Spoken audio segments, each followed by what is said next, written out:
This is Cow, the podcast.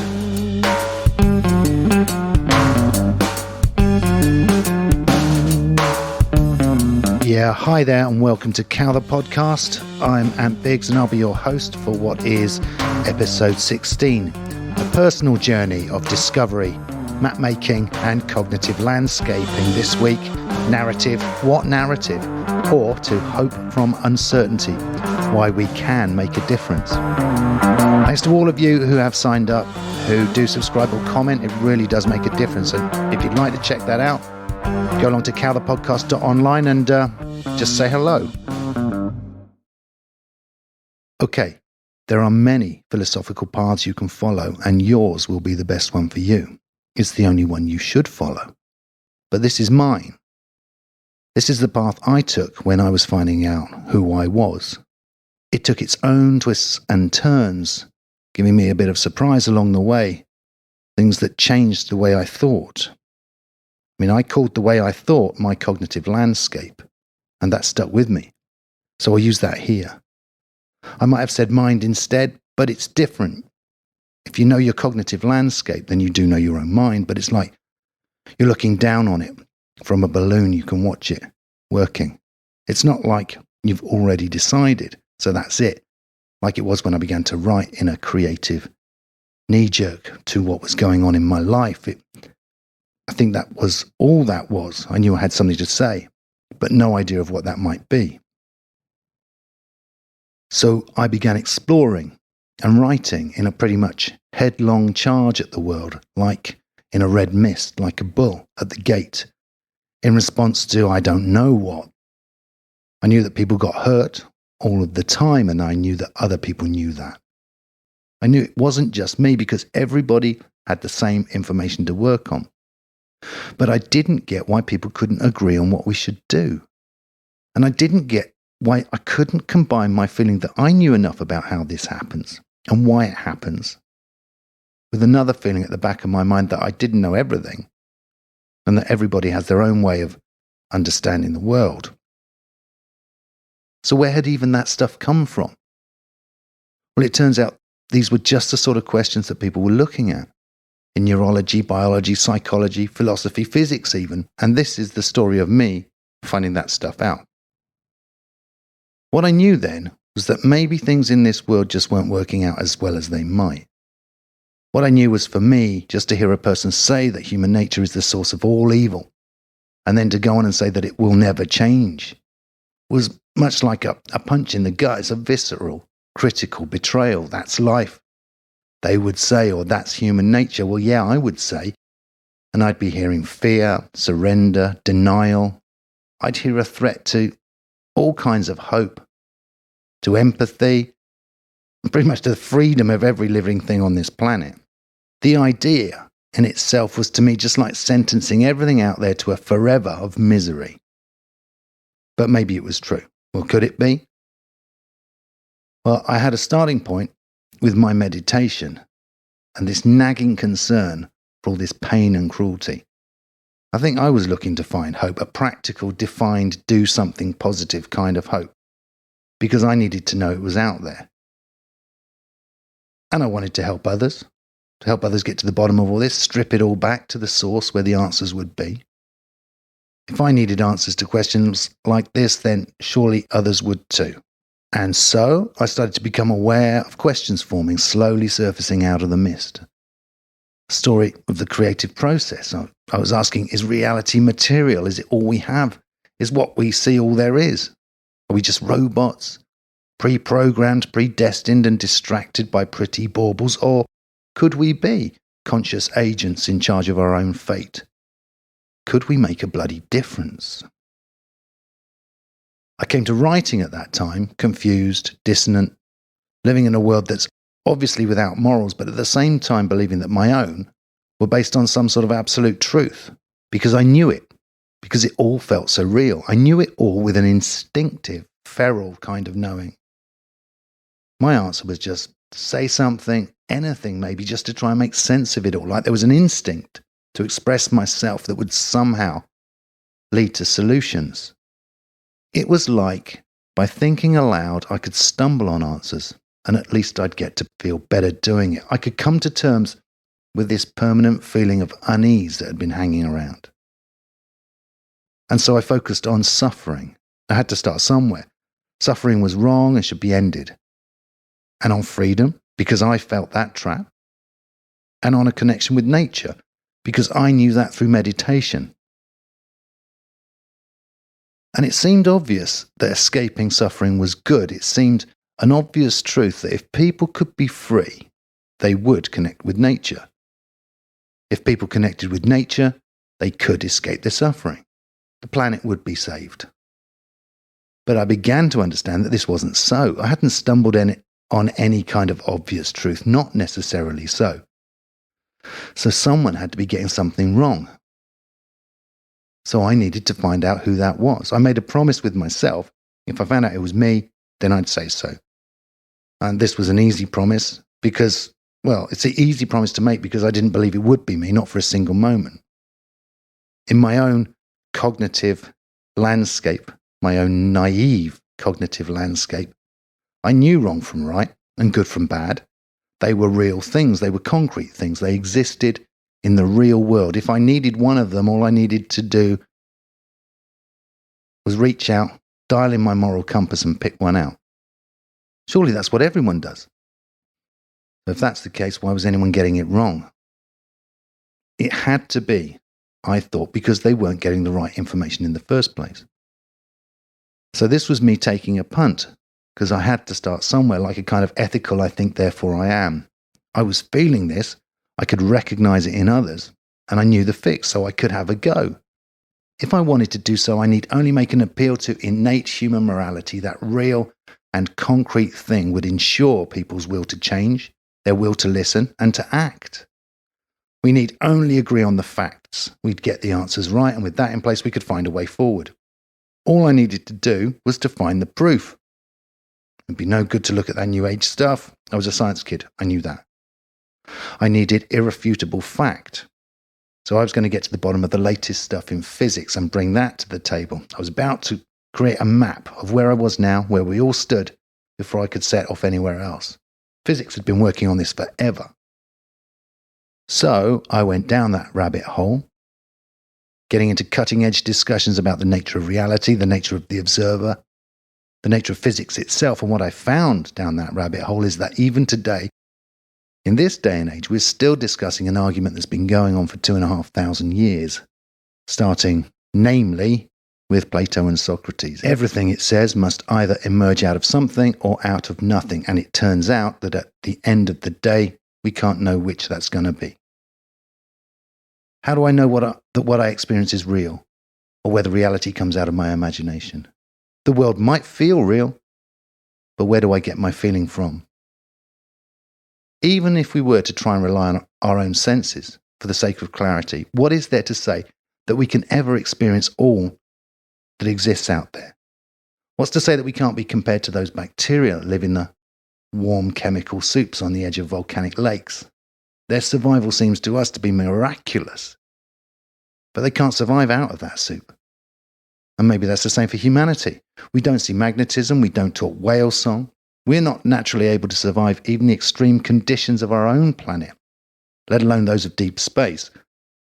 What's to say that our senses are equipped to understand the universe?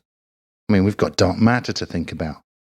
Yes, we know it's there, but what's to say that we have the ability or the senses needed to ever interact with it? There's nothing. Ultimately, there's no proof either way. There is no certainty. So I turned to science for guidance, and it had let me down. I'd expected science would show me the fundamentals of stuff, the building blocks that I needed to see to provide me with at least a starting point. Instead, I turned up toys and baubles, beautiful mathematical and linguistic games, but they were all based on uncertainty, Cartesian uncertainty. And this mattered, so it seemed at the time, because I wanted ethical answers. And here were ethical consequences, because if our minds are complex machines that have emerged out of a real universe, then they have to obey the laws of that real universe, the laws of physics. And that means free will is dead. Blame is senseless. We're powerless. That means that the next thought that enters your head has been destined to be there since before the stars were born. That's the one. It isn't you in charge. It isn't God. He's dead.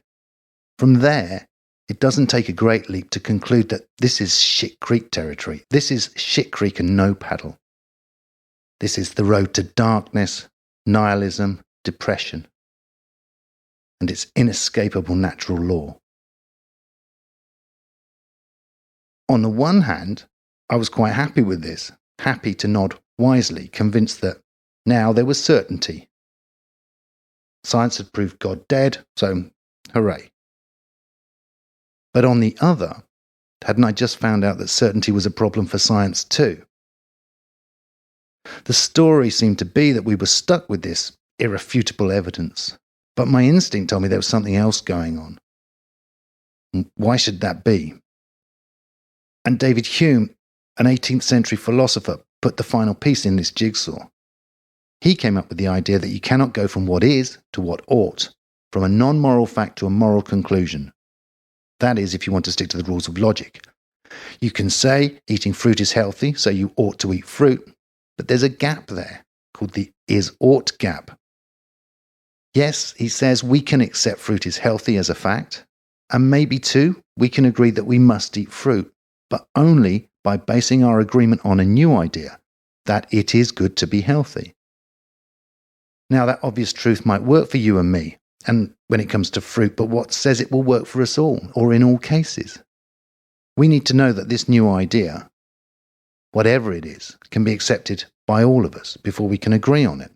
To some, for example, greed is good, to some, fruit is inedible. If we can just pluck these ideas out of the air, then what makes my choice any better than yours? And where does any of this amount to a hill of beans? Hume was pointing out that we have no real foundation to our belief systems like Descartes had done with his certainty of fact, and I could feel the sand here being pulled from under my feet. There I was, a child of the 20th century, brought up to believe in science, looking for ethical answers. What I found was science was not only disinterested in that question, but also was impotent, sticking solely to its job description to deal with the material stuff. This was me beginning to feel my cognitive landscape shifting and getting remapped. Yes, I was feeling a little bit wiser maybe, but also a little bit foolish as to why I might have expected to find answers in physics in the first place. Eventually, I would come to understand how narrative might power our behaviour, and from there, the part that language plays in moulding that narrative. I'd understand the role of biology and advantage and metaphorical truth and how myth and language have evolved together over the last 70,000 years. How we've gained the tools we need to move on if only we can decide to listen to them. But then, I was only aware that I should start asking some different questions. For my next trick, I took a look at a bit of Nietzsche. Now, Nietzsche's philosophy, so it was said, had inspired Nazism, so that was a bit of a problem. On the other hand, though, he was a man said that truth depends on context and viewpoint, and that this moral relativism would only lead to despair and misery, and now this began to ring a bell. The least I could do was take a risk, check out where he was coming from. I was questioning everything. Why not start in the Badlands? It turns out that the Nazism thing wasn't so.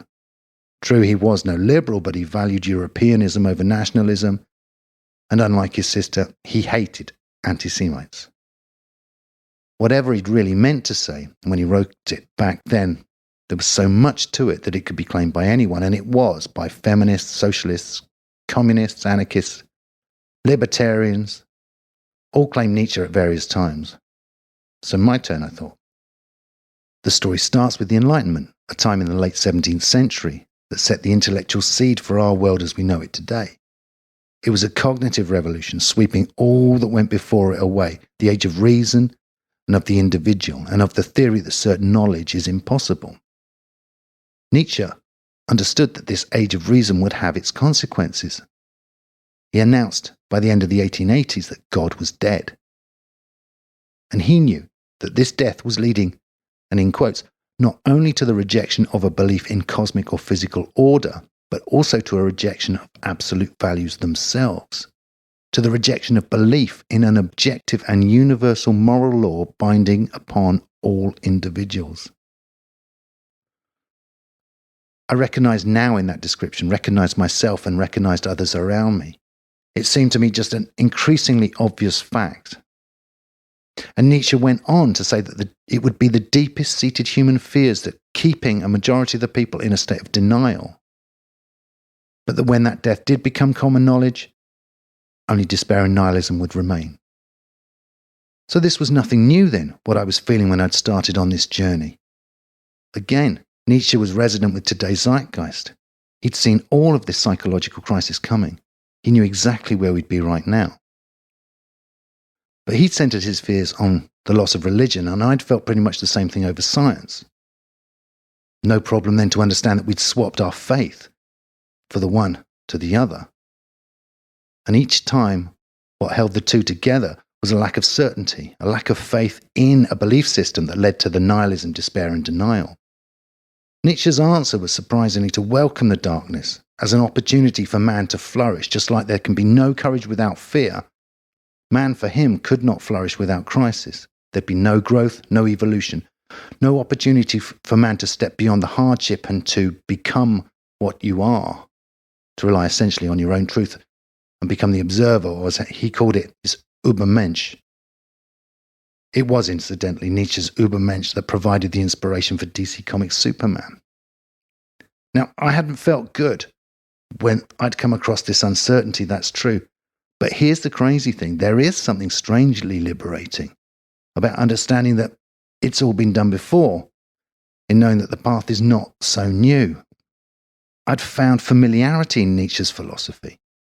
The feeling I get from meditation, that there's connection and observation that is beyond thought and language, beyond the narrative. It's like there's a form of belonging and an affirmation of existence that exists beyond words and language. Sort of suggests there are different modes of thought, and this is one of them, like vision is another, and language the third. And the story moves on. What I had stumbled upon here was the idea that bringing all of these threads together, what connected science and religion, for example, or even Nietzsche's philosophy, was that they were all just a different way of thinking about the world. Not the different modes I just mentioned. These were different ways of describing the same thing in the same mode, language. I'd understood that religion and science are essentially both stories or a narrative, different ways of defining a cognitive landscape. They're a layer of translation on top of the real world, not the world itself. They're just a bunch of stories. And they're stories that stick so well we hardly see it. I'm going to try and show you one right now, a real one. Imagine a world with no good and evil. It's the same world as today. Everything that goes on here and now goes on in that world. You're going to have murder, love, you have children, destruction of the environment. I mean, to me and you, this world makes no sense. We know if someone gets murdered in that world, it would be bad or evil. It's as simple as that. Imagine that good and evil were invented by a man named Zarathustra some 5,000 years ago, because that's what some scholars think happened. Imagine that before Zarathustra there was no good and no evil, and understand that it's not impossible for this to be a thing.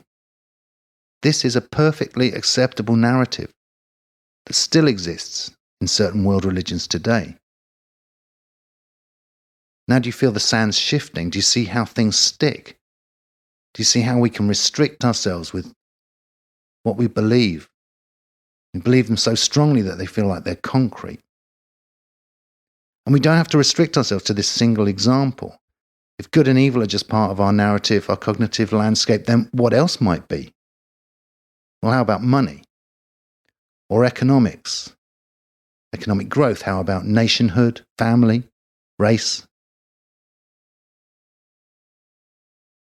I began to ask what it would mean if we actually thought in narrative. What if stories might be fundamental to our understanding of the world and ourselves?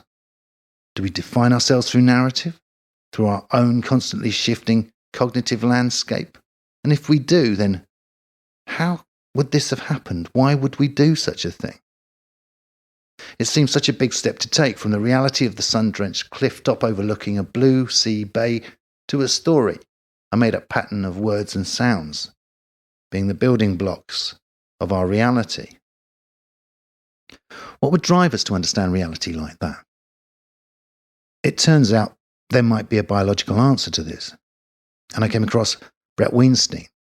This was a biologist talking about religion, saying things didn't have to be true to be advantageous. He was talking about metaphorical truths. To be a metaphorical truth, something must be literally false, but confer advantage on those that behave as if it is true. This is evolutionary advantage he's talking about. This is the kind of advantage that gets played out over millions of years. Slowly and surely get selected for. He was talking about getting advantage from a story. And this idea of story, whilst it's easy to dismiss as a fictional made-up thing, and is much harder to explain as a real mechanism for survival, is real enough when we understand that language and culture have grown not in isolation but together. So why shouldn't it be this way? Evolution selects for the fittest, as we all know, but it's not just selecting the size of your nose or your height, it's also selecting for behavior, such as seeking protection when you see a tiger. When it comes to survival, it's far more useful to know if something looks like a tiger in the blink of an eye than it is to be able to exactly define a tiger before you do what you have to do. This means there's no argument for evolution to select for the truth. They've done experiments to prove it. And our bodies aren't the only things that evolve. Businesses do, relationships, environments and cultures do too. Just like you can't separate a beaver from a dam, we have society, and our behaviour has evolved with it. Here, for example, if it works to join a gang, we join a gang. If it works to step away, we do that too. We've selected for altruism, for aggression, for greed, for stress, you name it.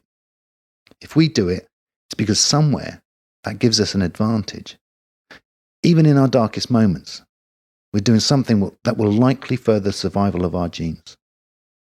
All behaviours essentially have a role. And in this we conclude, most powerfully of all, our ability with language. And this was a revelation to me, understanding just how important language is in the creation of these cognitive landscapes, creating these myths like religion or science, economics or democracy in order to promote groups or tribes, sharing and copying small nuggets of metaphorical truth amongst a population so that we can act as one. This isn't just a question of agreeing nouns. The influence of language on our cognitive landscape is far more fundamental than that. It has a direct effect on what we see, for example, but most certainly on how we behave. Whether a man will go to jail or will go free, you may think will depend on fact. But in fact, it depends more on our use of grammar. Consider, in Spain, it's virtually impossible to break your leg. The language just doesn't allow it. It doesn't mean you can't have a broken leg, just that it would be hard to say you've done it to yourself. Let's be honest, why would anyone even consider that? It's not to say that you can't say that, just that to do so isn't easy. The language just isn't laid out that way. You'll see it's different for English. I broke my leg. But in Spain, when an accident happens, let's say a car crashes in Spain, we say the car crashed. In England, we say someone crashed the car. And so what you might think, still the thing happened, why is that a problem? What difference does that make? Well, the problem comes in that the cultures are thinking about the event in different ways. They don't see the same thing. The English remember who did it. The Spanish don't, just that it happened. The Spanish remember what got broken. The English don't care for that. And when it comes to the court system, this judgmental language is reflected. Again, this is stuff that's been proven. Now, this is a powerful bias that we live with every day.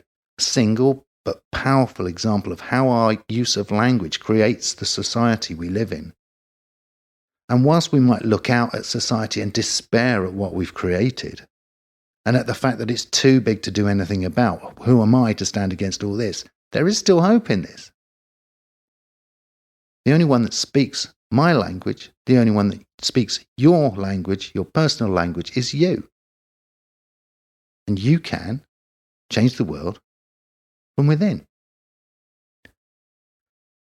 Perhaps after living with our prefrontal cortex for this last 70,000 years, letting language and society go their own merry way, it's time we took charge.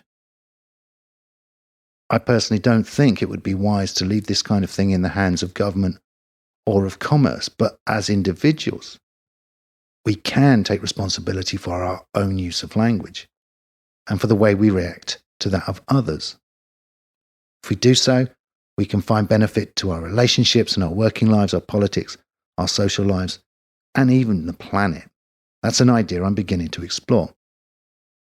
For now, it turns out, thanks I think to Wikipedia, that for a Zoroastrian, purpose in life is to, quote, be among those who renew the world to make the world progress towards perfection.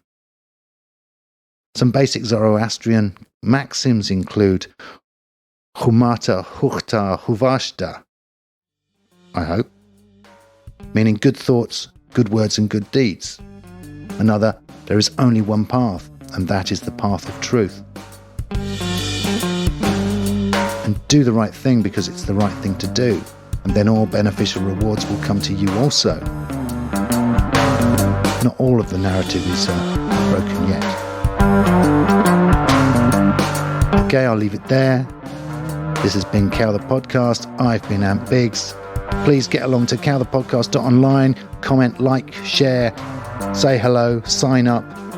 In the meantime, talk to you next week.